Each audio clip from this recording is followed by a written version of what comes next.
Now we will do the question of a contain duplicate. So इस question में हमें क्या करना है, we had given an array, and in this array we have to find that whether in this array duplicate is containing or not, and if in this array there is any duplicate element then we have to return true that कि इस array में duplicate हमारा present है, and if in this array a duplicate is not present then we have to return false.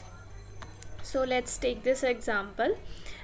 Nums equals to 1 2 3 1. So in this array we can see that the 1 is coming 2 type. It means that in this array the duplicate is present. So what we will do, we will return true that our array is containing a duplicate element. Now let's see the another example.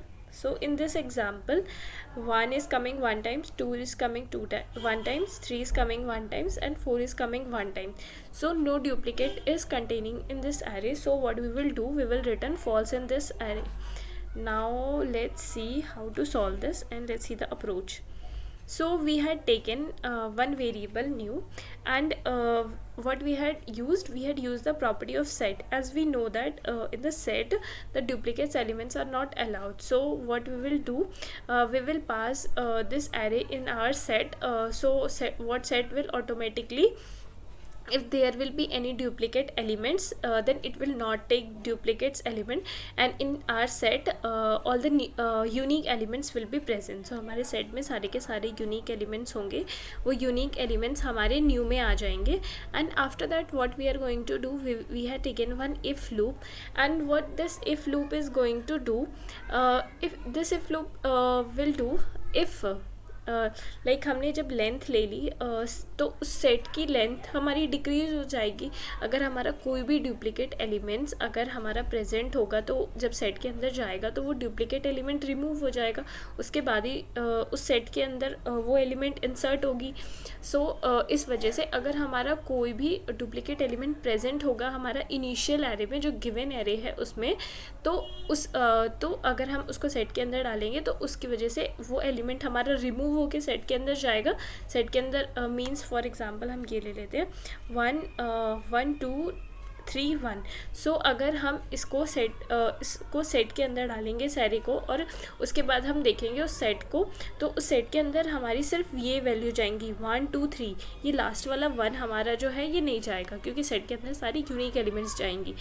सो इस set की length कितनी होगी, इस set की length हमारी 3 हो जाएगी, और उसके बाद हम देखेंगे लेंथ हमारी ओरिजिनल वाले एरे की. So our original array length will be 4, because original array की लेंथ तो 4 इसलिए होगी क्योंकि उसमें डुप्लीकेट्स एलिमेंट भी होंगे और जो गिवन एलिमेंट्स हैं वो भी होंगे. So what we are doing, so if अगर हमारा लेंथ इक्वल नहीं होता है, जो हमारा सेट आया है उसका और जो इनिशियल एरे है उसका लेंथ अगर इक्वल नहीं होता है, then we will simply return true, and true means it is containing the duplicates. And if अगर उसकी लेंथ इक्वल हो जाती है, इसका मतलब कि एल्स कंडीशन में जाके वी विल रिटर्न फॉल्स.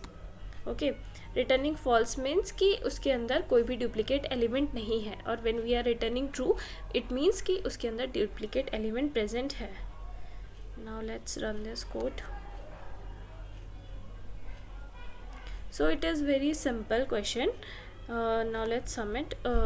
हमने सिंपली एक सेट को यूज़ कर लिया, अपने पुराने वाले एरे को नए वाले सेट के अंदर डाल दिया, और अगर हमारी पुराने वाला सेट और नया वाला सेट का लेंथ अगर इक्वल नहीं हो, पुराने वाला एरे और न्यू वाला सेट का लेंथ इक्वल नहीं हो रहा है, तो सिंपली रिटर्न ट्रू कर दो. इसका मतलब कि वो डुप्लीकेट कंटेन करते हैं, एल्स रिटर्न फॉल्स कर देना हमें.